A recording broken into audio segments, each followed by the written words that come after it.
నేను కావాలని చేస్తున్నటువంటి ఆరోపణ కాదు.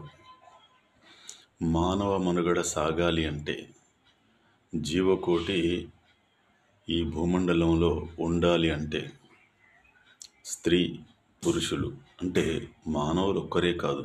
ఏ ప్రాణులైనా అవి పక్షులు కానీ, పశువులు కానీ, జంతువులు కానీ, జలచరాలు కానీ, ఏవి కానీ జీవకోటి మనుగడ కొనసాగాలి అంటే స్త్రీ, పురుషులు ఇద్దరూ అవసరమే.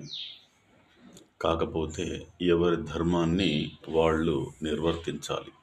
అక్కడ ఎవ్వరూ ఎక్కువ కాదు, ఎవ్వరూ తక్కువ కాదు.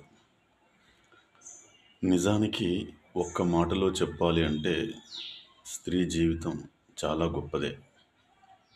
అమ్మల, అక్కల, బిడ్డల, సరే భార్యల ఎన్నో రకాలుగా ఉంటుంది. మరి పురుషుడు కూడా అంతే. తండ్రిల, కొడుకుల, సహోదరుడిల అన్ని అవతారాలు పురుషుడికి కూడా వర్తిస్తాయి. ఇప్పుడు మన పురాణ ధర్మం ఏం చెప్తుంది? స్త్రీలను గౌరవించాలి, స్త్రీలను పూజించాలి అని ఉంది. అది పక్కన పెట్టి ఆ ఒక్క పదాన్ని ఆధారంగా చేసుకొని స్త్రీలు విపరీతమైనటువంటి స్వేచ్ఛతో, మరి సినిమా పరిశ్రమ వల్లనో టీవీల వల్లనో అర్థం కావడం లేదు కానీ విపరీత ధోరణిలో వారి జీవితాన్ని అస్తవ్యస్తం చేసుకుంటున్నారు. వారి చేతులారా వారే చేసుకుంటున్నారు. కానీ అది సరి అయినటువంటి ధర్మం కాదు. బయటి పని మగవాళ్ళు చేయాలి, ఇంటి పని, వంట పని అత్త, మామ, పిల్లలు, వచ్చిపోయే బంధువులందరినీ స్త్రీ చూసుకోవాలి.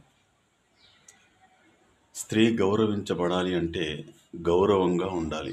గౌరవప్రదంగా 4 గోడల మధ్యన ఉన్నప్పుడు మాత్రమే స్త్రీకి గౌరవం దక్కుతుంది. రోడ్ల మీద పిచ్చి పిచ్చిగా తిరుగుతాను, ఎక్కడెక్కడో ఎగురుతాను అంటే అది గౌరవాన్ని కోల్పోవడమే తప్ప గౌరవాన్ని నిలబెట్టుకోవడం కాదు. ఉదాహరణకు చెప్తున్నా నేను. మనం ప్రతి ఇండ్లల్లో దేవత చిత్రపటాల్ని పెట్టుకొని పూజిస్తాం. అంటే ఎంతో భక్తితో దైవం మన కళ్ళెదురుగా ఉంది అనే భావనతో మనం ఆ చిత్రపటాల్ని పూజిస్తుంటాం.